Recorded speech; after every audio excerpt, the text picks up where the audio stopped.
Proti mne sedí Karol, s ktorým sa dneska budeme rozprávať na tému tantra. A čo podľa teba je to tajomné slovíčko? Joj, to je strašne zložité, pretože tak, jak si povedal, podľa teba. No a to môžeš sa opýtať každého a každý podľa seba ti povie, čo pod tým rozumie. No, hovoriť, že čo sa asi v klasických textoch alebo v minulosti považovalo za tantru, o tom sa dá dočítať v literatúre dostupnej. Takže pre mňa, keď si sa opýtal mňa, tak budem hovoriť za seba akoby svoj postoj k tejto téme. Čo som poznal, moje skúsenosti s tantrou spočívajú v tom, že tantru považujem za spojenie princípu mužského a ženského. V Európe z toho urobili, bohužiaľ, to zredukovali na sexualitu a to sa mi zdá nepochopením toho celého. Nebudem hovoriť, že znevážením alebo nejakým toto. Skrátka, minuli sa cieľom. Európa to nepochopila dosť dobre. Možno sú výnimky. Nemôžem hovoriť za všetkých. Takže pokiaľ by to bolo chápané, pre mňa to je chápané a vrátim sa k tomu a budem pokračovať tým smerom, že to je vlastne spojovanie dvoch princípov. Ale deje sa to podľa mojich skúseností nenásilne. Sú ženy, ktoré sú pripravené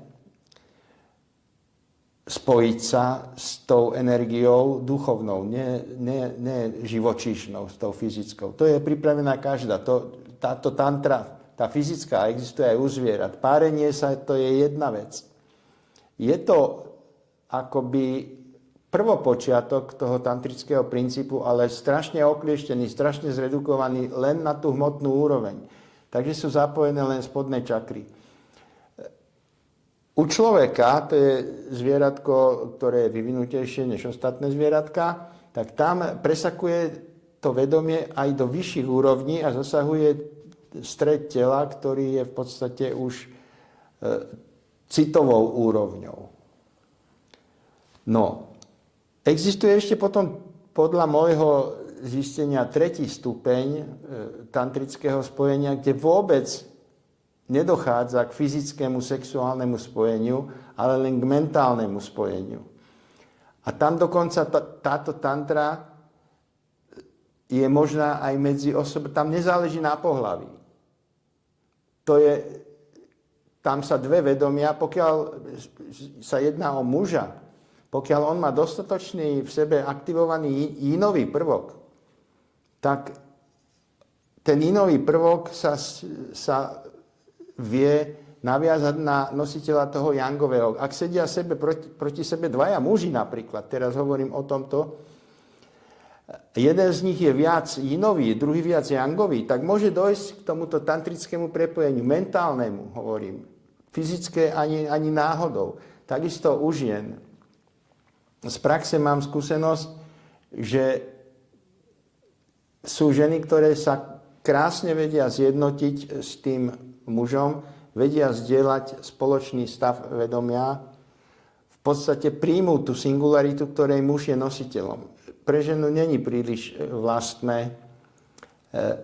vlastným vývojom sa dostať do stavu singularity, ale muž, ktorý realizoval stav singularity, môže zdieľať s tou ženou tento stav, keď sa ona nebude brániť. Väčšinu žien to vyplaší, vydesí, pretože tam sa stráca jej identita, aj moja identita a vzniká tretí stav vedomia, tretia identita. Ani ja, ani ona, ale niečo, čo je nad tým, alebo čo obsahuje v sebe aj jedno, aj druhé. Ale bez diferenciácie. Ja keby som zmiešal mlieko s čajom a vznikne, ja neviem, čaj s mliekom, ale už tam nenájdem oddelené. Tak, nech sa páči, no, vstupuj. Si mi pripomenul,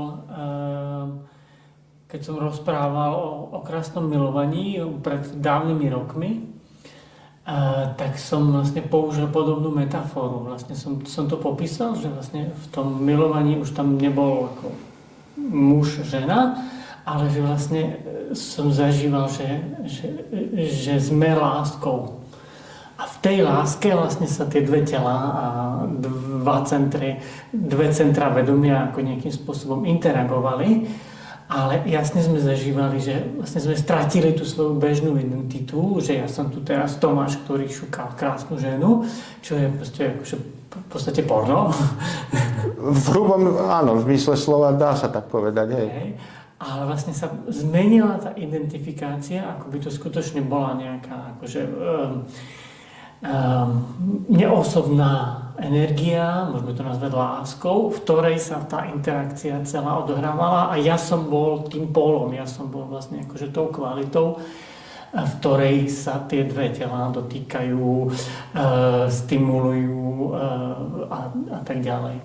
No, fyzická tantra, fyzický sex môže byť použitý aj ako metóda, pokiaľ muž je vedomým prítomný v tom kojite a tie vyššie stavy, keď to už smeruje teda k orgazmu u ňoho, dokáže kontrolovať a oddelovať ten orgazmus a pritom nestratiť z vedomia tú ženu, áno? Pretože pri bežnom sexe ten muž v tom orgazme, on je sám.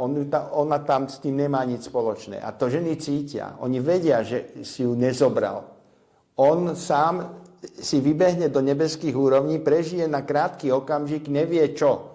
On to nevie vyhodnotiť. To je skrátka vytrženie, extáza. To je niečo, čo on v podstate nemá pod kontrolou. Tam ho to vyhodí len tým, že sa dráždia určité orgány tela, tak ho to vyhodí, mentálne ho to toto. A tá žena cíti, že je podvedená, že je akoby využitá.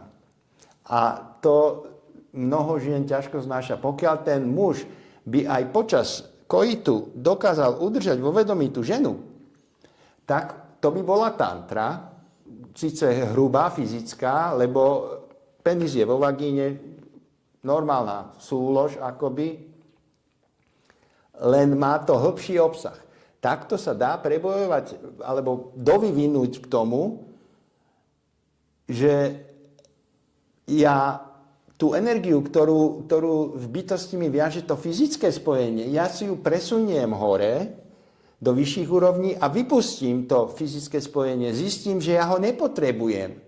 Ja môžem využiť to krásne, ktoré som poznal na začiatku ako pri tom fyzickom spojení, ale ešte intenzívnejšie. Tým, že to fyzické vynechám, ale to práve získam tým, že budem normálne postupovať spojením fyzickým, ale budem čoraz viac brať do úvahy spojenie s tou ženou. Budem ju vnímať, budem ju akceptovať, budem ju pociťovať, budem skrátka, aby ona mala, a to potom aj ona ocení, táto žena, ktorá je takto pomilovaná, keď to poviem, tak je spokojná. Vie, že bola vzatá niekam, pretože žena je vzatá.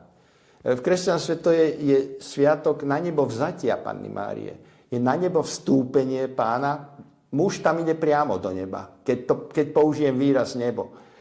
A žena je vzatá. Panna Mária bola vzatá. Takže je sviatok na nebo vzatia a sviatok na nebo vstúpenia Pána.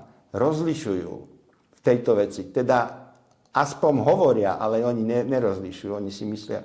To je jedno. Nebudem hovoriť za tieto kresťanské.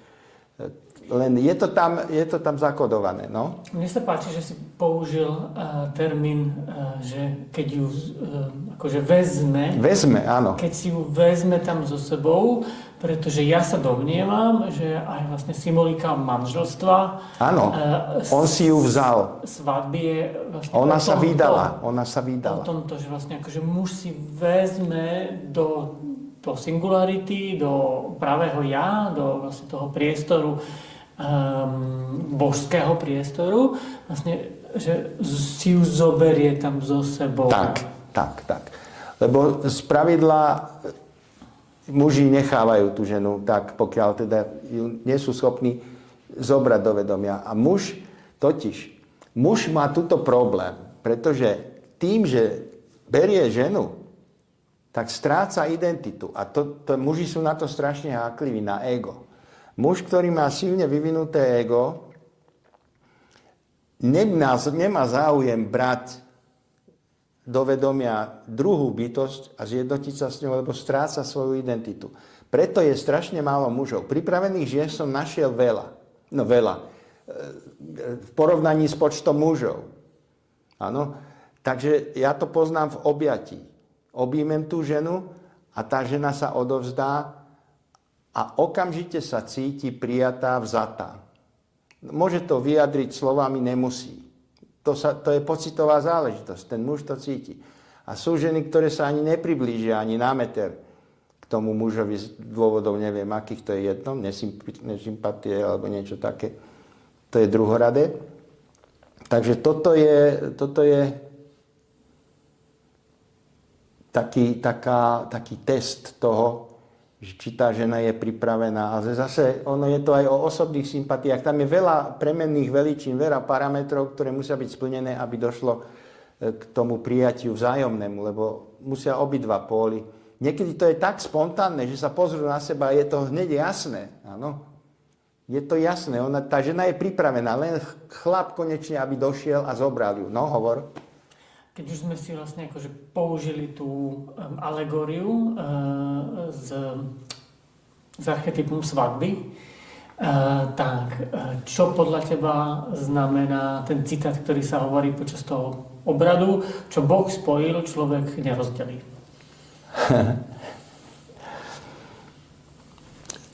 To je len fráza, ktorá je síce pekne, možno ono to korešponduje v podvedomí ľudskom, je spomienka, zabudnutá spomienka na spojenie, na kontakt s tou singularitou. Každý človek v podstate má spomienku na stav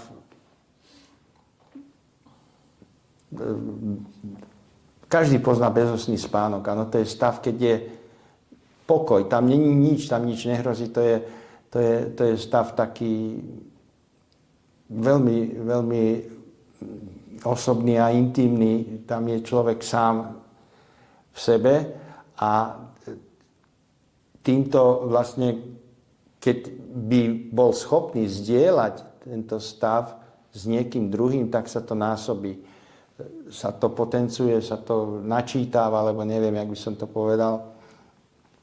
A dochádza tam k presvedčivému pocitu a presvedčivému zážitku, že áno, toto je to spojenie, toto je to pôvodné božské, ale to sa musí na ľudskej úrovni, tým sobášom sa očakáva, akoby častokrát márne, že to nastane. Áno? Čo Boh spojil, to sa uvidí, či to spojil. No. Niekedy spojil, niekedy nespojil. Takže oni potom idú od seba napríklad. Takže spojil to Boh. Čo ja viem. Není to len teologická fráza, teologický konštrukt, ktorý možno to dobre znieje, alebo ja neviem, malo by to motivovať niekoho k niečomu, ale není to garancia ničoho, skrátka. To je len, neviem, ja to vnímam ako frázu, ako aj mnohé iné. Ja to vnímam ako nepochopenie. Alebo nepochopenie, áno. Ak to chceme aplikovať na Jožka a Katku, ktorí si teraz berú, tak štatisticky vidíme podľa množstva rozvodov, že to viac nefunguje ako funguje. Pretože už viac ako 50% manželstiev končí rozvodom. Minimálne v západných krajinách. No, že najväčšia príčina rozvodovosti je uzavretie manželstva. Presne tak. No. Ale ak to budeme vnímať, že ten mužský a ženský princíp sú neoddeliteľné a nech sa budem snažiť akokoľvek, v podstate nemôžem tú druhú časť nejakým spôsobom vynechať z toho, že proste vždy, kde je mužský princíp, musí tam byť aj ženský princíp. Vždy, kde je in. V každom mužovi a v každej žene je určitý pomer medzi yangovým a inovým. A to je jedno, aj v atome vodíka je yangové jadro a inový akčný, tá šakty, ktorá procesuje, lieta, to sú predstavy fyzikov, dajme tomu, ale pre pochopenie ako príklad je to dobré. Takže každý celok uchopiteľný vedomím má okrem toho ďalšie vlastnosti. Ak nájdú novú časticu určite sa dá rozdeliť, lebo všetko, čo sa dá uchopiť, je deliteľné. Takže objavia novú časticu, bezpečne ju budú za pár rokov, je to otázka času, keď ju rozdelia. Aj v každom celku, od elementárnych častíc až po galaxie a neviem, aké mliečne dráhy a čo ja viem, čo všetko, nepredstaviteľne veľké relatívne, všetko obsahuje v sebe pomer Yangu a Yinu. Áno? V rôznom percentuálnom zastúpení. V podstate to nie je nikdy úplne vyrovnané, lebo procesovanie je podmienené tou nerovnováhou. Ako náhle by to došlo do rovnováhy, tak by bol koniec. Keď rozkmitáš takto dve hladiny v spojených nádobách, tak oni budú kmitať do tej doby, pokiaľ nenastane kľud. A vtedy by bola rovnováha. Takže to volanie ľudí po rovnováhe, po kľude je v podstate len sebaklam, pretože keby to skutočne nastalo, tak by to odmietli. To je totiž koniec. Áno. A ľudia v podstate... Takto, je to koniec tejto formy. Áno, tejto formy existovania. Áno. Takže procesovanie by v podstate naplnilo svoj účel, pretože spojené nádoby sú zaujímavé. Tuto som narazil na jeden problém. Sú tí, čo chcú zachraňovať planétu, čo chcú podporovať dobro, čo chcú nalievať do toho ramena tých spojených nádob označenej dobro, chcú nalievať tekutiny v nádeji, že dobro začne víťaziť nad zlom. Ale ako náhle ja tam nalejem, tak stúpne aj v tej druhej, v tom akoby zlej banke, tej rúrke toho prístroja hladina. Takže ja som čo spravil? No nič som neurobil, pretože keď posílim jedno, posílim aj druhé. Oni sú stále spolu a snažia sa dostať do... Takže najlepšie je to prestať dolievať do jednej aj do druhej banky. A vtedy nastane rovnováha. To bolo krásne v treťom diele Matrixu, keď Neo sa nechal napichnúť tým agentom, tá ortuť ho zaliala, Smith sa z neho rozpojil a Neo sa premenil na Smitha. A týmto ukončil. Prestal bojovať. Všetci ostatní agenti sa roztrhli, rozdrapilo ich, to bol koniec, hotovo. To bola rovnováha. Prijal ten protiklad, ten protipol. To je cesta dostať sa. Nie nejaký Sion si vybudovať dole, to je zase iný Matrix. Aj tam mali svoju radu. Prepáč, teraz som trošku odbehol od témy, no hovor. No, že mi to pripomína môj obľúbený citát, že sú tri druhy mágie. Biela, sivá a čierna. Čierna magia je, keď vlastne používam sily vesmíru na to, aby som niekomu ubližil. To je vlastne dolievanie do tej... Zlej banky, zlého ramena. Zlého ramena. Sivá magia je vlastne využívanie síl vesmíru na to, aby som robil to, o čom si myslím, že je dobro. Čiže dolievanie do tej svetlej banky ramena. A potom biela magia je vlastne využívanie síl vesmíru na to, aby som spoznal, kto som. Aj tak to už je potom vrcholná mágia. To je v podstate nezasahovanie do toho. Nebudem dolievať ani tam, ani tam. Neviem možno, ako to skončí, ale mám tušenie, že keď vyrieším svoj problém, tak budem vedieť, či mám dolievať do niektorej banky vôbec ešte niečo. A vtedy títo najpokročilejší jogini, alebo bytosti, ktoré tu boli, tak zistili, že potom je ideál nezasahovať do procesovania. Nechať to tak. Ono to pôjde svojou cestou, ako to má byť. Keď sú poznané zákonitosti procesovania, lebo od počiatku existuje všetko zákonite, neexistuje náhoda. Vesmír nefunguje náhodne, ani sa nikdy žiadna náhoda neudiala. To, že ja nepoznám priamu príčinu nejakého javu, to neznamená, že to je jav náhodný. Len ja nie som schopný postrehnúť všetky tie premenné, ktoré podmienili existenciu nejakého fenoménu. Ten nastane a ja poviem, no to je úžas, to je zázrak, to je náhoda. Nie, to je zákonite, to sa muselo stať. Takže žiadna náhoda nikdy nebola ani nebude. A zasahovať do toho môžem, keď si myslím, že som niekto, keď si podržím identitu, to falošné ego, o ktorom hovoria všetky naukové systémy, ktoré treba podstate eliminovať, no tak budem sa snažiť, budem usilovať, budem dobrý, budem zlý, ale stále budú... To, čo musel obstarať Hitler, obstaral Hitler. Keby ho odstranili, tak tam sa naskočí iný niekto. To bola skúsenosť, ktorú bolo treba obstarať. Sú Hitleri, sú Matky Terezy, sú Jánovia, Pavlova, druhý, sú, neviem, dobré bytosti, zlé bytosti, ale to musí byť, to nie je inak možné.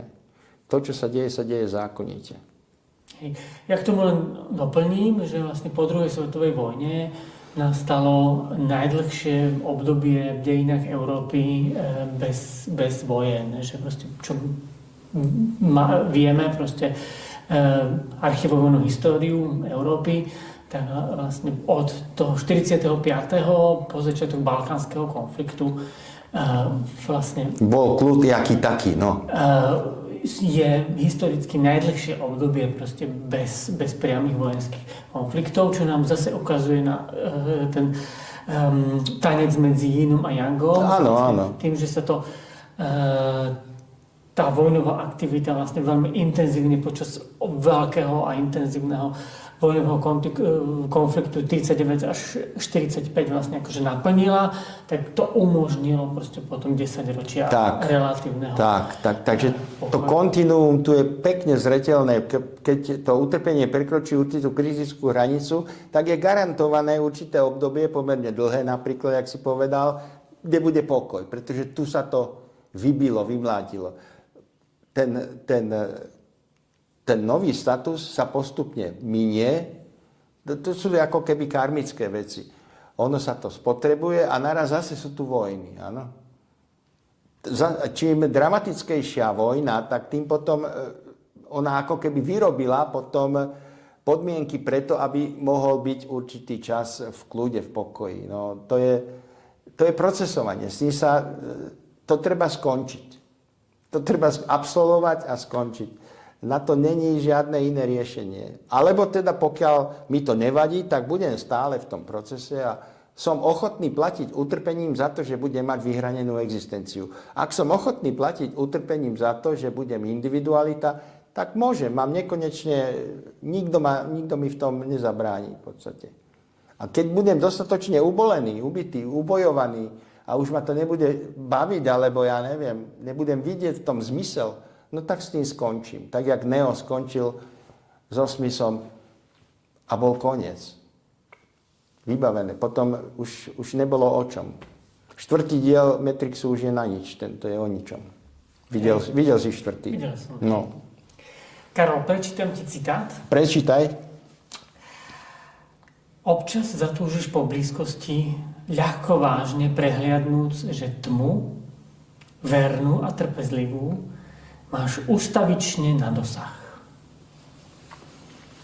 Pokiaľ by tma nebola chápaná negatívne, tak není výhrad proti tomu vyhláseniu. Ale zrejme autor použil pojem tma, pretože tma není obľúbená ako esencia alebo niečo v ľudskej úrovni. Neviem, tu sa mi žiada dodať, že tma nie je niečo, čo má existencionálnu podstatu. To není niečo, čo skutočne je. To je len pojem v ľudskom vedomí, kedy sa snažíme povedať, tu nie je svetlo. Ale to, čo je merateľné, čo sa dá merať, je svetlo. Tma sa nedá merať. Tma je len, že aha, nie je tu svetlo. Tak na to vymysleli ľudia pojem tma. Pretože tento systém je založený na dualite. Tieto pojmy sú binárne. Pravda, lož. Áno? Dobro, zlo. Zlo neexistuje. V podstate ani dobro. Existuje procesovanie. Vzťah medzi týmito dvomi hodnotami.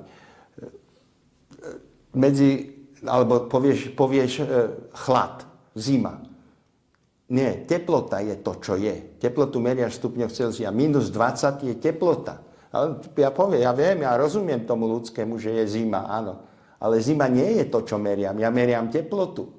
Tak tu by som si mohol uvedomiť a všimnúť, že aha, tak to, čo existuje, to, čo má substanciálnu existenciu, čo je reálne, čo je energia, čo je v podstate vedomie, je teplo, svetlo.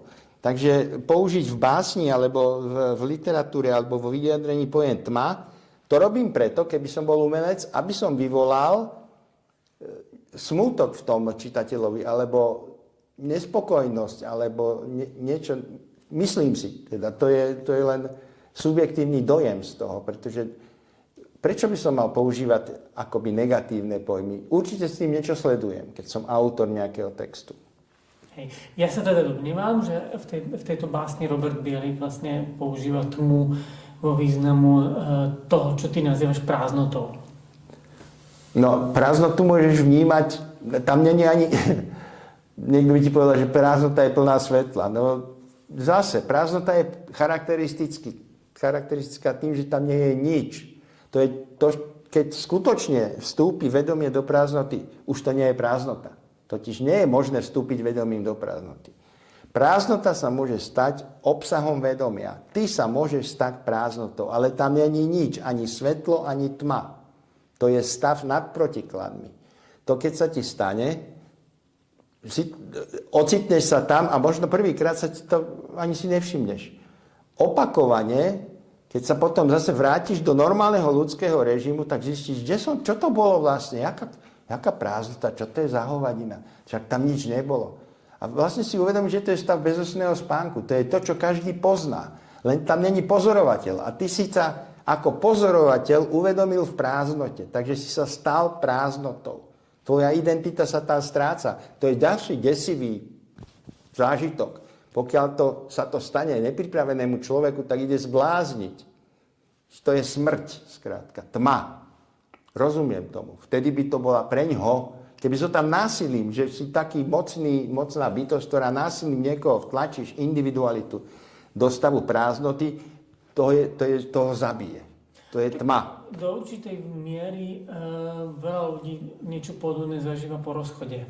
Že vlastne ten vzťah, či už naplnený, harmonický alebo disharmonický, mu stále dával nejaké obsahy, nejaké akože niečo prečo bojovať. A to prázdno, ktoré je až fyzické v tej dvojposteli, keď ten partner odíde, má veľmi podobne deštruktívne tendencie na tú starú identitu človeka, ale zároveň je to veľká príležitosť posunúť sa z tej identity závislej, pretože toto je nebezpečenstvo vzťahov, že vlastne používam svoju partnerku na to, aby som definoval, ako mám hodnotu, a seba samého, aký som a tak ďalej. Vlastne posunúť sa k tej skutočnej identite, na ktorú už nepotrebujem zrkadlo, kontrast. Zrkadlo na to, aby ty tu musíš teraz proste ma zrkadliť, pretože som úplne stratený a neviem, kto som. Nepotrebujem referenčnú skupinu, ktorá ma identifikuje vlastne a robí zo mňa to, čo si myslím, že som. A to je vlastne dôvod, prečo jogíni sa uchylovali do jaskýň a do samoty, aby sa vlastne oslobodili presne od tohoto, o čom sme teraz rozprávali. Vyviazať sa z toho. Spomenul si veľmi peknú vec. Je to prázdno v posteli. Teraz partnerka zomrela, alebo zmizla, odišla, rozišla sa s tebou. To je jedno, není tam. A ty pociťuješ prázdnotu, ale v ľudskej úrovni. A vtedy prázdnota má svoj protiklad naplnenie. Ale o prázdnote, o ktorej hovorím, tá nemá protiklad. To je čosi. Ono je to aj prázdnota, ale je to bez protikladu. To je absolútna prázdnota. Ja viem, že pojem absolútny je nezmyselný, ale ľudia rozumejú tomu, čo chcem, možno rozumejú, čo chcem povedať. To je prázdnota bez protikladu.